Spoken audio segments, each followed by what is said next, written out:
Hello everyone.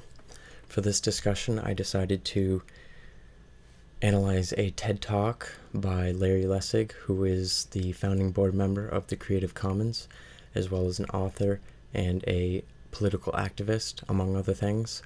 And the presentation that I watched was entitled "We the People and the Republic We Must Reclaim." The basic point of this presentation was to outline a specific type of legal corruption in our government in which the smallest percentage of wealthy Americans get to pick or fund the political candidates in which they believe will best suit their personal needs and goals. And then those candidates are the ones who move to the general election for the public to vote on. I've always found Larry to be a credible source. I've seen him in several TED Talks as well as other places. And he also uses other credible sources, such as Virginia Congresswoman Leslie Byrne or Al Gore, and he uses quotes from them among several other people in his presentation. He also throws out facts like 132 people gave 60% of the super PAC's money in just the last election. Only 132 people and 60% of the money in all of America. So using these facts in the presentation really gives it a lot of credibility, according to the Research and APA lesson by Alex Rister. The storytelling in the presentation was very effective. In the end, towards the end of the presentation, he talks about when he was giving the same presentation a while back at Dartmouth. He says, "A woman stood up and said, 'This is completely hopeless. How can we ever fix this?'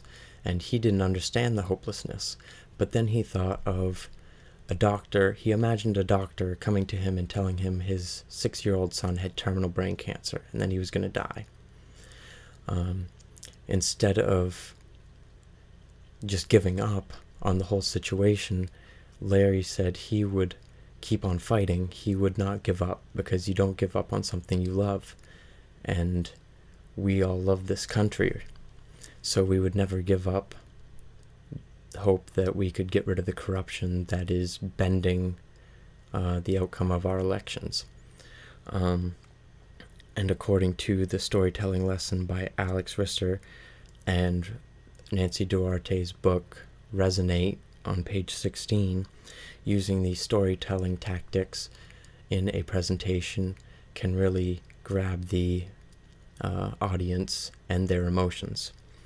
The call to adventure, or the first gap that requires attention or action by the audience, as outlined in Resonate, page 38 and 39, was when Larry described the 132 people who gave the 60% of the super PAC's money. That's when you really understand that it's a small percentage of people controlling the biggest part of our government's system. It was the election. And it was a very effective call to adventure. So, and then the message throughout the presentation was very effective as well. He gave supporting facts about how the founding fathers wanted it and what it has turned into and how it should be. And the facts that I previously mentioned are the facts that really convinced me that this was a good presentation and good and factual. And using all sorts of different emotions, like the sadness of the hopelessness or the fear of losing the country or any of that, really drove home the effectiveness and the impact of what is going on with our country.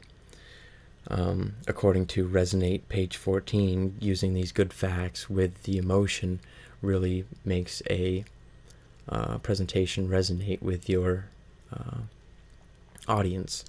And then the call to action, or asking the audience to do something, as outlined in Resonate, page 42. The biggest one, he offered two, really. The first one was a solution, which was to spread the funding out over more people and allowing the politicians to spend less time fundraising. And then he said, do you have the love, after telling the story about his son? And that is really the biggest call to action. Do you have the love to continue fighting to make this country the best that it can be? And that's my presentation. That's my analysis of Larry Lessig's We the People and the Republic We Must Reclaim. Thank you very much.